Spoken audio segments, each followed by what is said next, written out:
मी हा चॅनल सुरू केला काही दिवसांपूर्वी. त्याचा उद्देशच हा होता की देशातील आपल्या प्रशासनातील जे काही दोष आहेत, जे काही भ्रष्टाचार आहे, जो काही आपल्या प्रगतीला अडथळा आहे, तो दूर करून देश कसा प्रगत होईल यासाठी आपलं योगदान देणं हा माझा मुख्य उद्देश आहे. म्हणून हा मी झुंजार आणि जरब या अशा नावाने हा चॅनल मी सुरू केला. तर आता नुकत्याच एक मी जसं आपल्या सगळ्यांनाच ठाऊक आहे की सर्वोच्च न्यायालयाचे सरन्यायाधीश चंद्रकांत सर यांनी असं विधान केलं आक्षेपार्ह की तरुण हे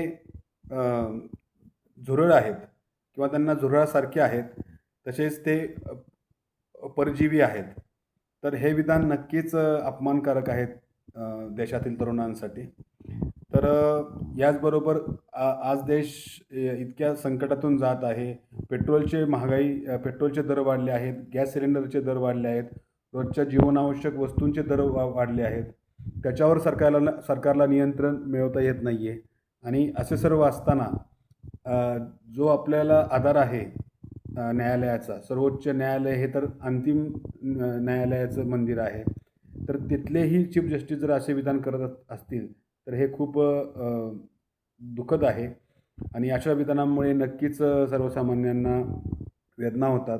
एकतर कायदे कानूनमध्येच मुळात खूप दोष आहेत, खूप कमतरता, उणिवा आहेत.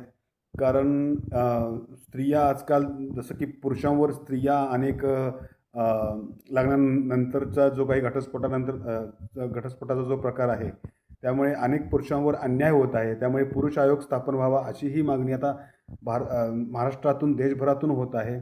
तर त्याकडे सरकारने लक्ष देणं गरजेचं आहे. कायद्यांमध्ये बदल करणं, सर्वांना समान न्याय मिळेल असा कायदा हवा. कोणाही एकाकडे कायद्याचं पारडं झुकू नये. सर्वांना न्यायाची संधी असायला हवी लोकशाहीमध्ये, समान न्यायाची. हे महत्त्वाचं आहे. आणि आता अशा उद्रेक जे सरन्यायाधीशांनी विधान केलं, त्यामुळेच कॉकरोच जनता पार्टी असा एक नव्याने एका तरुणाने जो पक्ष स्थापन केला, त्याबद्दल खरंच त्यांचं अभिनंदन आहे.